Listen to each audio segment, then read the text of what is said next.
ये जो कथा है हम सबको सिखाती है कि किया हुआ कर्म का फल कभी न कभी भुगतना ही पड़ता है। देर सबेर होती है किंतु कर्म कभी किसी को छोड़ता नहीं है। इसीलिए जिसको भी सुखी होना है उनको कर्म करने में पूरा ख्याल रखना चाहिए। जब भगवान श्री राम के पिता दशरथ जी ये बात बता रहे हैं कि किए हुए कर्म का फल भुगतना ही पड़ता है, तो हम कौन से बाड़ी की मूली, हम सबको भुगतना पड़ेगा। ये पूरा विश्व, आप कभी देखना इतने लोग यहाँ आए और गए, कभी कभी एक कोने में बैठकर सोचना चाहिए अब जो लोग यहाँ इस पृथ्वी पर धरातल पर आते हैं और जाते हैं, आते हैं जाते हैं, कोई कुछ यहाँ लाते नहीं, कोई कुछ यहाँ से ले जाते नहीं। पूरी दुनिया में अब जो लोग सुबह से शाम तक परिश्रम करते हैं, जन्म से लेकर मृत्यु तक परिश्रम करते हैं, इस सब का फल क्या? ये सुख दुख क्यों? श्रीमद् भागवत में पंचम स्कंध में कहा गया, परीक्षित राजा ने पूछा है सुखदेव जी महाराज से कि कोई सुखी, कोई दुखी, कोई रूपवान, कोई कुरूपवान, कोई राजा, कोई रंग, कोई रोगी, कोई निरोगी, इतना ये पूरा सृष्टि में व्यत्यास क्यों है? कथम एतद् वैचित्र्यम? तब सुखदेव जी महाराज ने भी यही कहा, कर्मणः गतयः पृथक् विधाः। सबकी कर्म की गति पृथक पृथक होती है। भगवान श्री कृष्ण ने गीता में कहा, गहना कर्मणो गति ही, कर्म की गति बहुत गहन है। और एक बात मैं ये भी बताऊंगा, विश्व में बहुत से धर्म है, हिंदू धर्म है, इस्लाम धर्म है, क्रिश्चियन है, सिख है, जैन है, बहुत से धर्म है।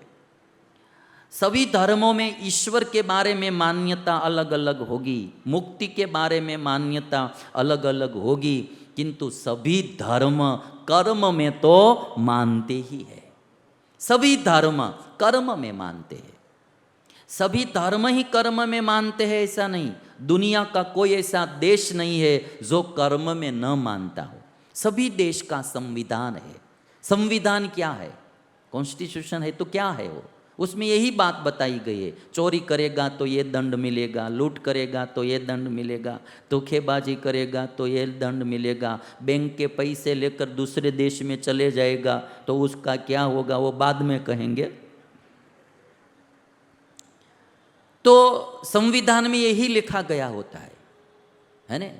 ये इतनी बड़ी कोर्टें है, इतने जज है दुनिया में, सारी दुनिया में, क्यों? कर्म का फल देने के लिए। और कभी कभार हम कुछ रिश्वत देकर यहाँ से छूट जाएंगे, किंतु ऊपर वाले की कोर्ट इतनी है मजबूत, वहाँ से अभी तक कोई छूटा नहीं है। ऊपर वाले की कोर्ट में से कोई छूटता नहीं है। और इसलिए कहा जाता है कि भगवान के घर देर है अंधेर नहीं है। सुखस्य दुखस्य न कोपि दाता परो ददाति कुबुद्धि रेशा। और इसलिए किसी ने गाया है कि जो कुछ हम करते हैं वही हमको सबको मिलता है, जो हम बोते हैं वही हम पाते हैं, जो बोएगा वही पाएगा, तेरा किया आगे आएगा, सुख दुख है क्या फल कर्मों का, जैसी करनी वैसी भरनी। कभी कभी ये जो जिंदगी है वो क्या है? कभी कभी खुशी का बाग है जिंदगी, कभी कभी खुशी का बाग है जिंदगी, कभी कभी उदासी की आग है जिंदगी। कभी कभी खुशी का बाग है जिंदगी, कभी कभी उदासी की आग है जिंदगी। हंसता और रुलाता राग है जिंदगी, आखिर तो किए हुए कर्मों का हिसाब है जिंदगी, किए हुए कर्मों का हिसाब है जिंदगी। जैसा हम करेंगे वैसा ही पाएंगे। एक राजा थे, राजा के 3 मंत्री थे। राजा ने एक दिन तीनों मंत्रियों को एक थैला दिया, खाली थैला। कहा कि आप इस थैले को लेकर जाओ और हमारे बगीचे में से फल लेके आओ। तो तीनों मंत्रियों एक एक खाली थैला लेके बगीचे में गए। तो पहला जो मंत्री था तो उसने सोचा कि भाई राजा तो कोई थैला देखने वाला है नहीं, फल का भारी थैला उठा के जाना बोझ लेके, उसकी जगह पर उन्होंने क्या है कि डाली जो होती है पेड़ की या पत्ते, वो सब भर के हल्का फुल्का थैला बना के सिर पे लेके चले गए। फल नहीं भरे, पत्ते भर के थैला लेके चले गए। कहाँ देखने वाला है राजा। दूसरा था तो उसने सोचा कि राजा देखेंगे नहीं, भी भेजा है तो कभी कभार देखेंगे, तो फल लाने का कहा है इसलिए हम फल ही ले जाएंगे। तो उन्होंने क्या किया कि नीचे जो गिरे हुए फल थे, सड़े हुए, बिगड़े हुए, कच्चे पक्के, पक्षियों ने खाए हुए, ऐसे जो फल नीचे गिरे, ऊपर से नहीं उठाया, परिश्रम नहीं किया, नीचे गिरे हुए फल का थैला भर के वो चल पड़ा। तीसरा व्यक्ति था तो उसने कहा, सोचा कि राजा ने भेजा है तो कभी परिवार के लिए उपयोग में लेने होंगे फल। तो उन्होंने क्या कहा, 7 दिन तक फल काम में आए, इस तरह से उन्होंने थैले में व्यवस्था की। सबसे ऊपरी फल रखे, आज ही खा सके ऐसे, नीचे रखे दूसरे दिन खा सके, पक जाए ऐसे, उसके नीचे रखे कि तीसरे दिन पक जाए और खा सके। इस तरह से 7 दिन चले, ऐसे फल का थैला भर के वो उठा के गया। और सभी अलग अलग प्रकार के फल रखे, तो कोई भी फल खा सकते हैं।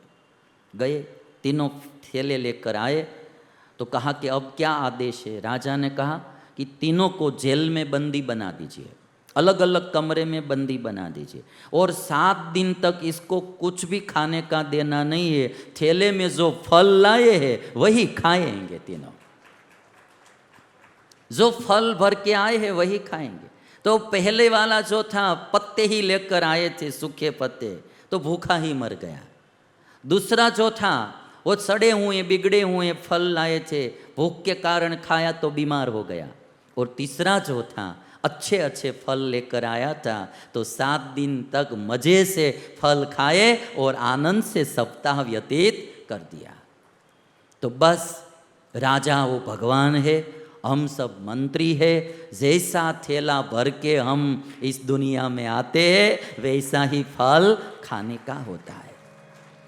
और इसीलिए कर्म करने में बहुत ध्यान रखना।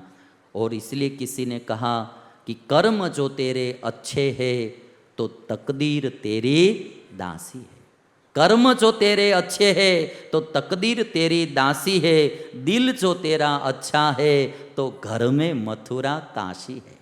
तो घर में मथुरा काशी है। कभी भी पाप नहीं करना, कोई गलत काम नहीं करना। और मैं आपको एक चार्ट बताऊंगा। दशरथ राजा ने जो बात कही, ये बात हम कभी कभी हमको ये भी होता है जीवन में कि हम अच्छे कर्म करते हैं तो भी जीवन में दुख आता है, और कोई कोई लोग बुरे कर्म करते हैं तो भी जीवन में सुख ही सुख आता है। हर महीने BMW लाता है, यानी हर महीने कुछ न कुछ तरक्की ही होती रहती है। हम भजन भक्ति करते हैं, धर्म का पालन करते हैं, सत्कर्म करते हैं, तो भी हमारे जीवन में दुख ही दुख। और वो पाप करता है, करप्शन करता है, अनीति करता है, फिर भी उसके जीवन में सुख। तो ये प्रश्न सबके जीवन में दिमाग में बार बार आता ही रहता है। तो एक बात मैं आपसे बताऊंगा, ऐसा कभी भी मत सोचना कि वो बुरा कर्म कर रहा है फिर भी सुखी है। अभी उनके पूर्व जन्म के अच्छे कर्म का फल वो भुगत रहा है। एक दिन इस बुरे कर्म के फल भी भुगतने पड़ेंगे ही, बारी तो आएगी आएगी। एक चार्ट के द्वारा हम समझेंगे। जो कर्म है 2 प्रकार के होते हैं। कर्म यानी क्रिया, कर्म यानी क्रिया।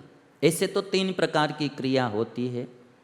तो बीच वाली जो क्रिया है वो नॉर्मल क्रिया होती है। पहले मैं आपको बताता हूँ। एक क्रिया जो होती है वो पाप कर्म है, दूसरी क्रिया है पुण्य कर्म। बीच वाली क्रिया होती है कि खाना पीना सोना, नहीं उठना बैठना। तो वो क्रिया ऐसी होती है कि उससे कोई पाप भी नहीं होता है और कोई पुण्य भी नहीं होता है। चोरी करेंगे, लूट करेंगे, दगेबाजी धोखेबाजी करेंगे तो पाप कर्म है। कोई पुण्य का कार्य हम करेंगे, भगवान का भजन भक्ति ऐसी कथाएं करवाते हैं, कोई सत्कर्म करते हैं, वो पुण्य कर्म है। और कोई कोई कर्म ऐसे होते हैं कि उससे पुण्य भी नहीं होता है और उससे पाप भी नहीं होता है। 2 प्रकार के कर्म को देखना है, पाप कर्म और पुण्य कर्म। अभी वो दोनों प्रकार के जो कर्म है वो तीन प्रकार के हो जाते हैं। संचित कर्म, दूसरा है प्रारब्ध कर्म और तीसरा है क्रियमाण कर्म।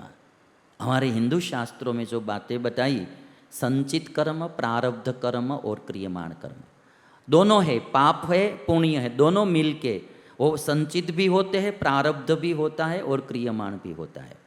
संचित शब्द जो है उसका अर्थ होता है इकट्ठा किया हुआ। हम जन्म जन्म से जो कर्म करते आते हैं वो कर्म इकट्ठा होता जाता है, उसको संचित कर्म करते हैं।